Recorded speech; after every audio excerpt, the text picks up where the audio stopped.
ായിരിക്കുന്ന ഗ്രഹങ്ങളുടെ സഞ്ചാരവും എത്ര ഡിഗ്രി സഞ്ചരിക്കുന്നു, ആ ഗ്രഹം സഞ്ചരിക്കുന്നതിനനുസരിച്ച് ഏതൊക്കെ ഫലങ്ങൾ ഉണ്ടാവും എന്ന് പറയാൻ ഗണിത ഭാഗത്തിൽ, ജ്യോതിഷത്തിലെ ഗണിതം എന്ന് പറയുന്ന ഭാഗത്തിൽ പഞ്ചാംഗ ഗണിതം എന്ന് പറയുന്ന ഒരു സംഗതിയുണ്ട്. ഞങ്ങൾക്ക് കൃത്യമായി ഗണിച്ചെടുക്കാൻ ഒരു ഞാൻ ചോദിക്കുന്നത് ഇതിന് എന്ത് വസ്തുത,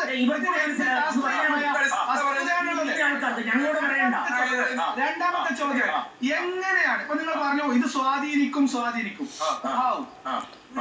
എങ്ങനെ ഞാൻ ചോദിക്കട്ടെ, ചന്ദ്രന്റെ വൃത്തിക്ഷയങ്ങൾക്കനുസരിച്ച് കറുത്ത ഭാവം വെളുത്ത ഭാവം വരുന്ന സമയത്ത് ഈ ഭൂമിയിലെ സകല ചരാചരങ്ങളെയും മനുഷ്യനെയും സ്വാധീനിക്കുന്നുണ്ട് പല പ്രകാരമാണ്. എങ്ങനെ? ശ്വാസകോശ രോഗികളുണ്ടെങ്കിൽ ആ ശ്വാസകോശ രോഗികൾക്ക് ആസ്മയുടെ വലിവ് വർദ്ധിക്കും. ഇത് ചന്ദ്രൻ ശ്വാസകോശത്തിന്റെ കാരകനും മനസ്സിന്റെ കാരകനും ആയതുകൊണ്ടാണ്. ജ്യോതിഷത്തിൽ പറയട്ടെ, നിങ്ങൾ ചിരിക്കാനല്ല, സോളാർ എനർജിയും ലൂണാർ എനർജിയും ഉണ്ട്. പറഞ്ഞേ, അൾട്രാ വയലറ്റ് ഡി എന്ന് പറയുന്ന ഒരു സാധനം ശരീരത്തിൽ പൊക്കിൽ തട്ടുമ്പോഴാണ് ശരീരത്തിന് നിറം കിട്ടുന്നത്. ഇത് സൂര്യരശ്മിയിൽ നിന്ന് വരുന്നതാണ്. അങ്ങനെ ഓരോ ഗ്രഹങ്ങളിൽ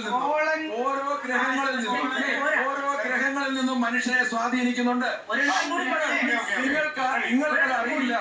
നിങ്ങൾക്കത് അറിയില്ല. നിങ്ങൾ കാണാത്തത്, നിങ്ങൾ അറിയാത്തതെല്ലാം തെറ്റാണെന്ന് പറയാൻ നിങ്ങളെ പാരമ്പര്യം പഠിപ്പിച്ചിരിക്കുന്നത്. ഒരു കാര്യം